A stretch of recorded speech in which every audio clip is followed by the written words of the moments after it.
You doing another video? Nope. You got a camera in your hands. You got a phone. It's just a phone. I'm making a phone call. So we did a video on carving these corn toys yesterday, but nobody got to see the actual work being done because that one was almost done, right? Yep, you already had most of the shape in there, huh? So, Which one is that? Dirty Bird. The thing about these is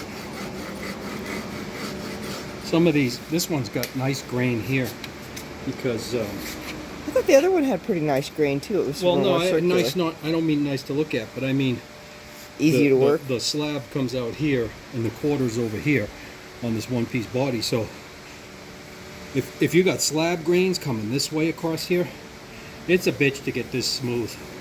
You know, because it's easy to sand a flat surface smooth, but when you're sanding in here, the soft parts of the wood want to go down, and the hard parts want to stay up.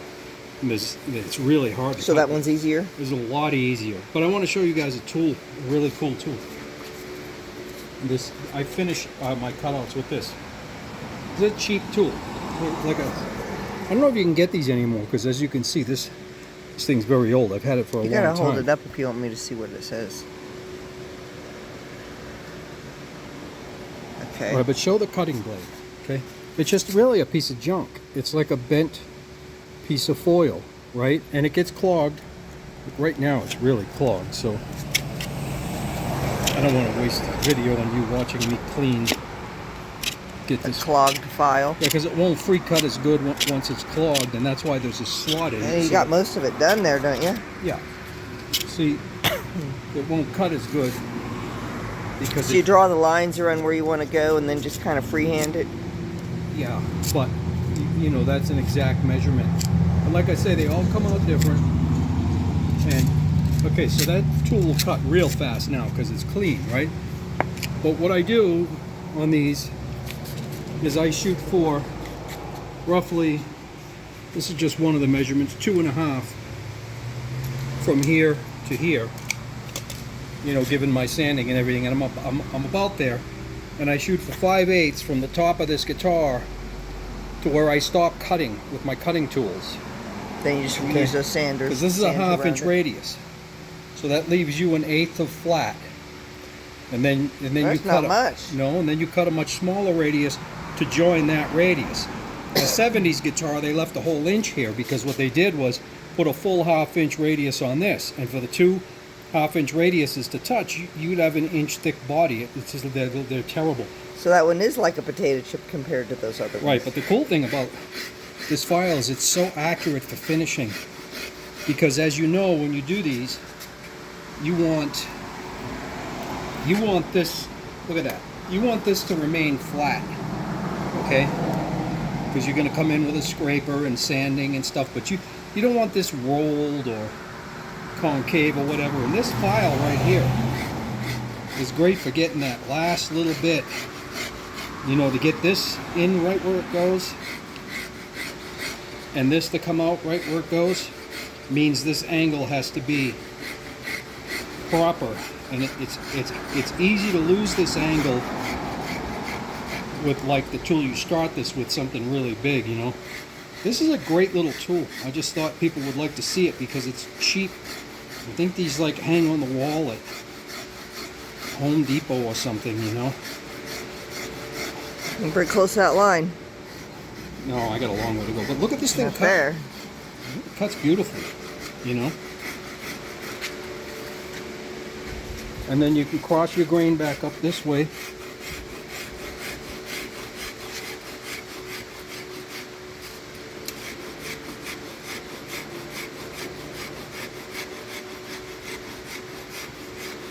You're getting right to that line.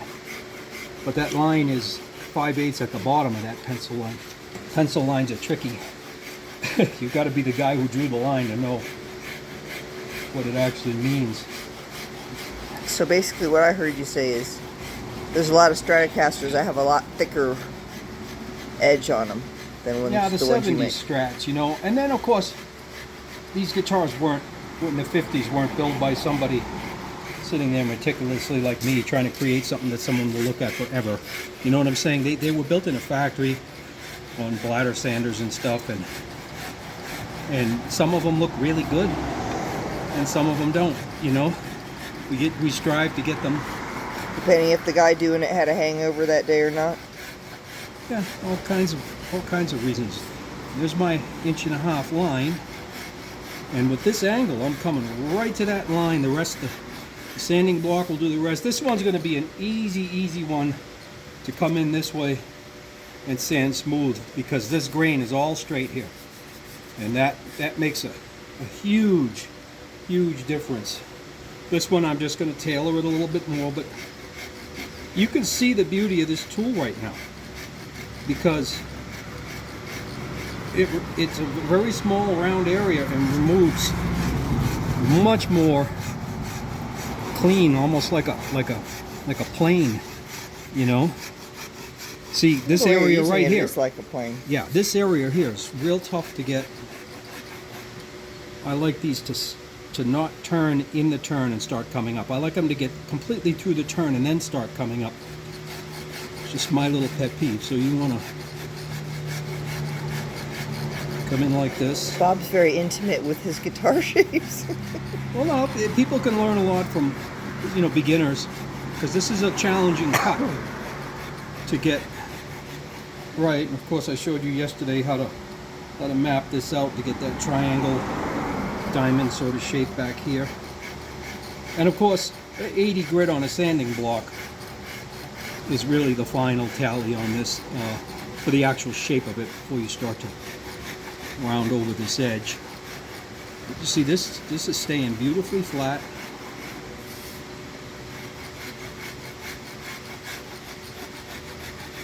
And it's not, you know, I've had how many shoulder surgeries? I mean, this isn't really killing me. 4. Yeah, I mean, this is not, and I'm working out while I'm doing it. I'm over there pulling on cables and weights, and it's really not, sanding a guitar does my shoulders in. This is really just finesse. This file, bitchin', and this is old. I can't even tell you how many years I've had this, and it's cutting like a freaking knife. I mean, it's so sharp still. Cheap Stanley. Is it made for cutting metal? No, I don't know if they even still make them. Next time I'm in Home Depot, I'm gonna look, because it would suck. If they to have lose them, this. you should buy another one. Yeah, it would suck to lose this. Maybe I'll hunt one up. They probably got one on eBay. Yeah, I don't even know what you call it. Well, I don't even know if there is a name for it. Is there a number on there? I'll look, but see that line now starting to really disappear on the side here. And I've got this set at 5/8. So if I wanted to check that, right to the bottom of that pencil line, so I got enough for sanding now. I'm there. And that's it. And that carving is ready now. Sand out, finish out. And you know, Fender leaves this real sharp on the early guitars right here. I like to blunt that over, you know, after it's sanded clean and smooth. So you blend it. Yeah, I don't put as much as a radius as I put here, obviously, but I knock it off, you know, a little more than Fender did, you know, because I kind of like that better. But there it is. Look at this grain on this one. This is beautiful.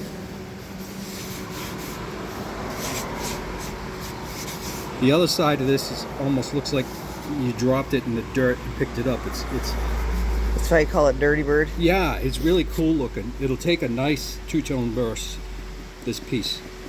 And it's a perfect weight. This is a really nice piece. I really like this piece.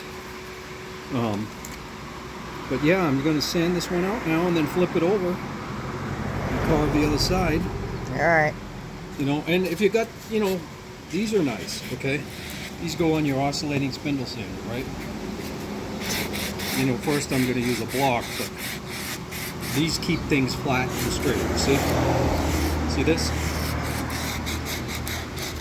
Cool? Uh-huh. Very cool. You got an oscillating spindle sander? This is a great tool. These are just the sanding discs, wheels that go on your oscillating spindle sander.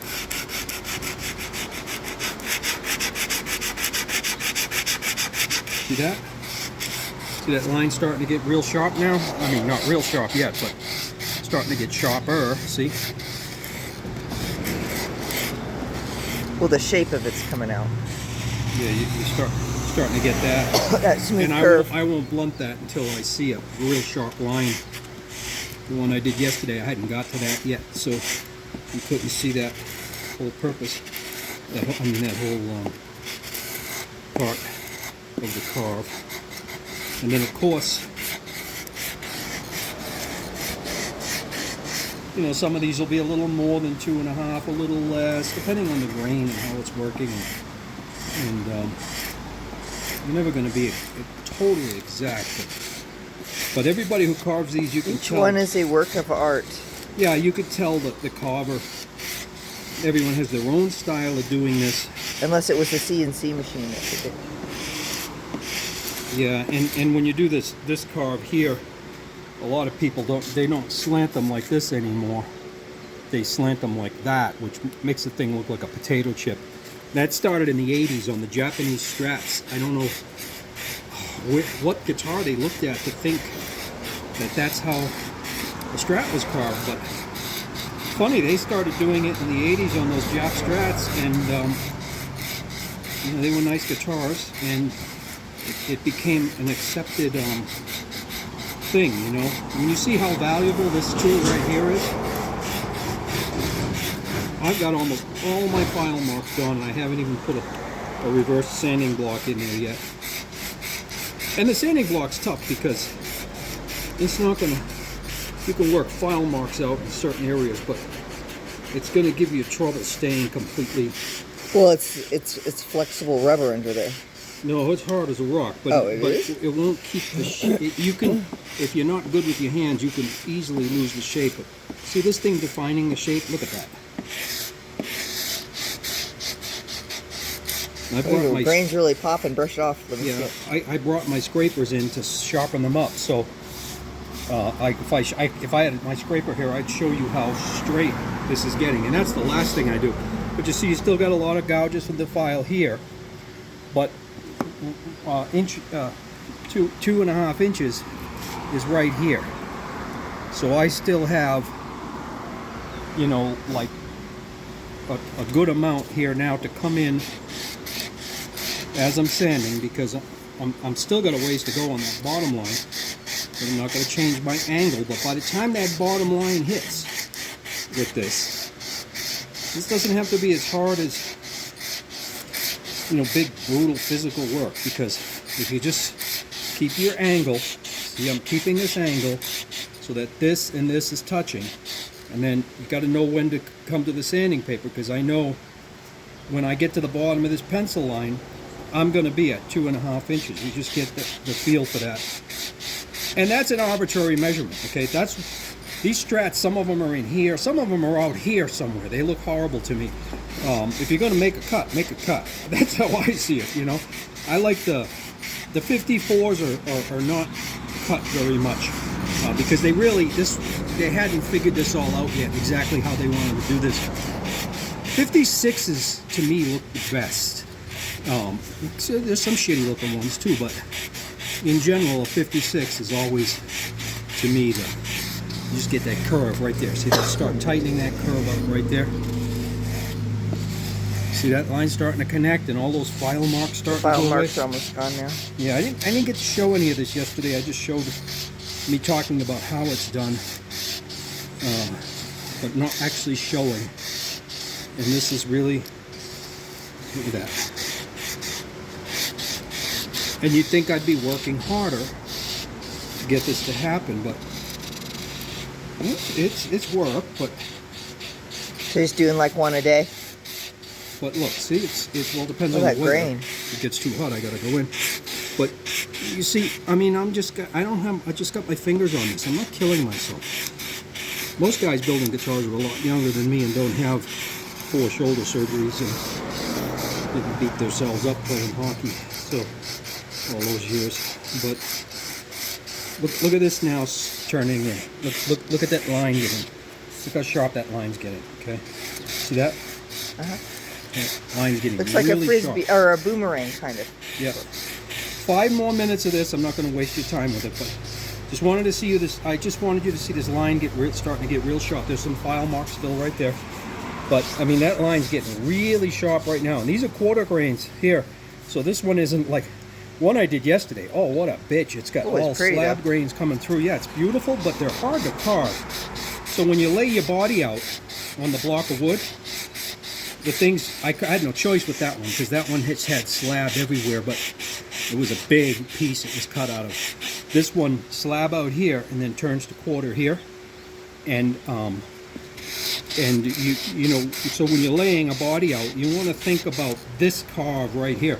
Like if you can choose to flip the body around and have your quarter grains here instead of your slab grains, you'll save yourself some aggravation. So if you were cutting it off of this side, it would be different. Oh, it'd be a bitch with these big fat grains running through. See, that's really hardwood. That's really softwood. So you can see the grains now, are kind of straight there. Here, anything bright is soft. Anything hard, anything dark is soft. But look how close together they are. So they don't cause an uneven mess. Here, you try to sand that flat. On a flat guitar, fine. But try to sand in here and get that flat. It just keeps wanting to sink into the deep spots. Now I'm going to just bring this turn out right here. And those file marks tell a tale right there because I'm a little short right here, see? And that's why you're still seeing those file marks.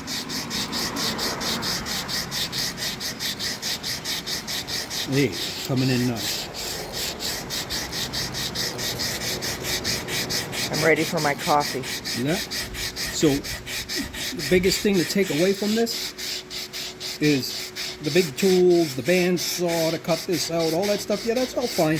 But if you want to build a hand-built guitar all the way, it's not like a brutal thing with just some simple tools to get this. See that? Look at that straightening out nice now.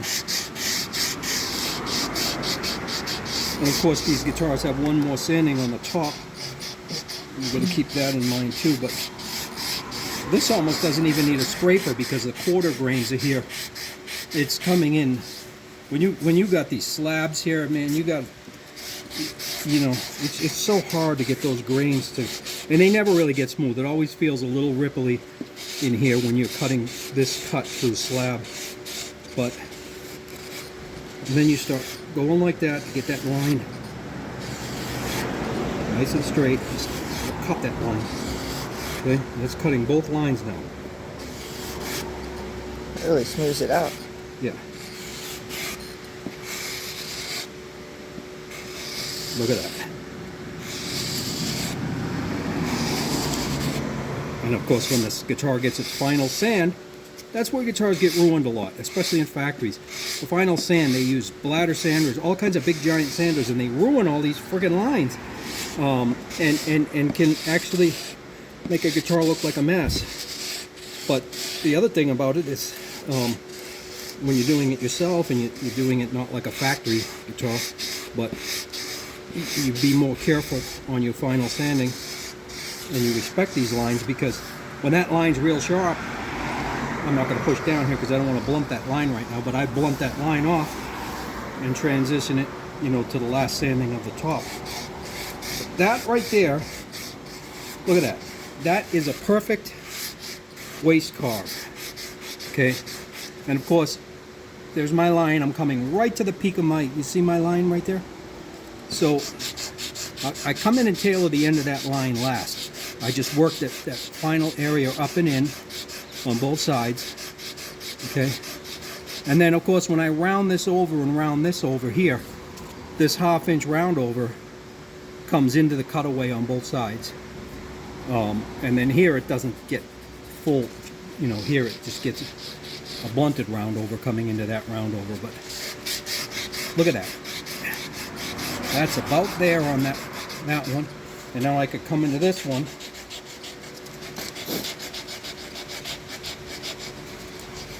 So the two tools we learned today are just great for this. Okay? But don't forget now that the heavy work to get to this point was done with big ones, and you got to keep your line straight, because with those things, you could really mess up a guitar before you get to this point, because you're removing a lot of wood with those. I mean, it's easy to show you this part, but you wouldn't make no sense of watching the other part, because, you know, I'd be wailing on that and wood would be flying, but here you can really see the straightness and the flatness of that cut. File marks right there still. And this is a heavy grit, okay? So, you know, it's got a ways to go. That's good for this video, but look at that. It's beautiful. After you build a guitar and you do all this work and all your measurements come out right and everything's perfect, all your cutaways are right, you got that exact shape you want, not some shape you bought off eBay, but you take a 55 Strat or something and you template it to get this exact shape and hope that that guitar wasn't over-sanded too badly. But I've had a lot of them come by to find a good one, because all Strats are not the same outside shape. They're all different, and you have to pick one and then you have to chart it. And Strats are not easy to build. They're not like the set neck guitars are easy, because to me, I built so many of them in my life, all kinds of fancy set neck guitars. And the thing about them is, center line, once you set the neck, can be altered. You know what I mean? Like if that neck didn't set perfectly center, you just redraw your center line. If your bridge tune-o-matic is slightly off on the Les Paul from the center seam, who notices that? No one's ever going to see that, right? You can't do that with a Strat. You start tilting the neck and shit, no way. Strats the center line has to stay perfect the whole time. Now, not factory guitars aren't. The neck was meant to just pull back and forth. That's why they have so much space in the pocket, right? But the way I build it exact, so that neck hammers in. There's no pulling the neck back and forth. And what the trick to that is, believe it or not, on a Stratocaster, it's a crazy thing. The number one thing you're concerned with when you build a really good Stratocaster is the pick guard. Sounds crazy, right? But you gotta buy, unless you're gonna make your own pick guard, you buy pick guards, they're stamped off the same machines that stamped them in the 50s. A pick guard from all parts is an exact copy of a Fender, so the stamping is made exact. Fender still uses the same machine to stamp those pick guards as they did in the 50s. And if you look at a good 55, 56 Strat, you'll see that pick guard rails this horn, okay? Perfectly. And it comes in here and it rails it right to here. And then when it gets right in front of the last tone control, which would be on this side actually, right? When it gets right in front of the last tone control, it's a 30-second in more than it is here, here, here, and all the way around this horn, okay? So that's the shape of a Strat, because that pick guard, the original design. You're saying the pick guard defines this shape? Yes, because if you're saying, well, they sand them, they're all out of shape, who knows what they were? That pick guard tells you what they were, because it's stamped on a big collet. And it railed, if you look at a good early 50s Strat, not one that somebody put together, because when the guy grabs all the parts and puts it together, if he doesn't pay attention, it's tilted everywhere. But a good one, you see that pick guard, it rails it all the way around this horn and then comes away a little bit right here where the last tone control is. And so that tells you if you have a good shaped body, or what's good. I mean, if you have one that's like an original, like what it was supposed authentically to be. Shaped. The artist or the draftsman who drew the original 54 Strat, that shape, it's coveted. It's hard to this is that shape, you know. And then of course I have a huge neck pocket, so it looks a lot different up in here. I've got so much more width up in here. My neck is 92 thousandths on each side bigger than a Fender. That's 184 thousandths wider at the last fret. Okay, so you can actually play the guitar, like the E strings aren't hanging over the edge. You know, like a guy will show you, oh, mine plays real good. Look at my high E, and you go, Oh, so you don't play the low E at all? Because they just pulled the neck over like this. They pull the neck over so that the high E is Bob on the hates fret. skinny guitar necks. And, yeah, and then the low E is off. So it's just so silly. It's the greatest guitar in the world, but he put a neck that's way too small on it. It was a bad design, that part. And still, it's the greatest guitar in the world because everybody migrates to it, no matter how bad that neck design of the actual size, because he chose to use a bridge that's 2.23. That in pedestrian layman ruler terms, like on a ruler, that would be 2 and 7/32, or as close to that as you can get. 2.23. That's wide. That's as wide as a Martin, a professional guitar from the 30s and 40s. Pro guitar players, and we guys like us liked it. We liked that really wide bridge. And he chose to put that, he stole that from Martin, and he put that, that's how, the size he made that bridge. It was way bigger than a Telecaster. Telecaster 2 and, what is it, 2 and, I can't remember, 2 and 5/16 or something. And then of course a Les Paul is like, you know, so your right hand is all cramped when you're trying to play it. They're so close together. So that was a brilliant thing he did, you know, opening that up. But then he put a 1 5/8 nut, the smallest nut that was ever on a guitar, like it was for a kid, like the guitar was designed to sell for $200 in the store for kids. So, and then the heel, of course, it's just too thin. It's too thin for that bridge. And when you look at modern Strats, they play better because, like Mexican Strats and all the different models, I don't keep up with them all, the ones made in what factory, whatever. They use a narrower bridge. It's the same size neck, but the strings are on the neck. But if you buy a custom shop one, you know, like one of the Relics or custom shops, then they put the wide bridge on it, and the guitar don't play good because strings are out too far. So to have your cake and eat it too, you want the wide bridge and a wide neck. You have to redesign the guitar, and that's tough to do, to keep this outside shape and everything, and keep that pick guard right and all that, and that's what's going on here. But anyway, let's get back to this. Done. Look at that.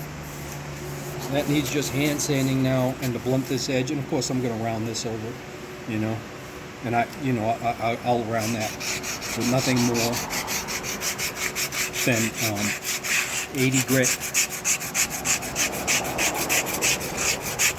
Of course, I'll take it out of the clamps and hold it up so I can watch this round over. But look, just see that point? See where my pencil lines are on the point right there? Okay, that round over. I'm gonna see this. This is a 1/2 inch round right here, right? So I'm gonna bring that 1/2 inch round, but not completely 1/2 inch. I'm just gonna turn in on that 1/2 inch round. You see that? See the pencil line going away? I'm gonna turn in on that round.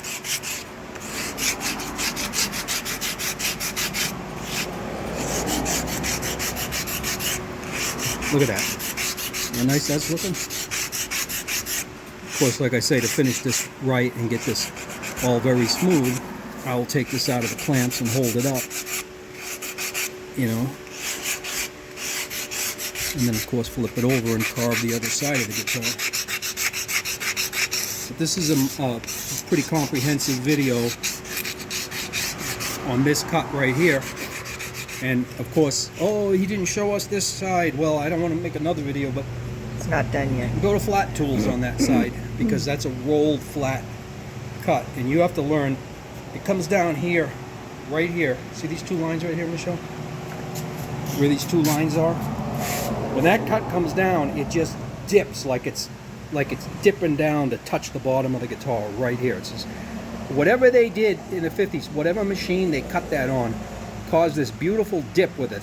The thin part is right here between my two thumbs. It's real thin right there, then comes out and then tailors back, you know. So you want to keep, that's real important to a great looking Strat, is that small area right there is where that just comes down and straight and then turns. So it's like the thing comes down and then just dips in on that one little spot. It's beautiful. But so keep that in mind when you do that. And We're up on a half an hour now. yeah, that's good enough. We can sign out on that. I'm just going to finish sanding this. Peace out.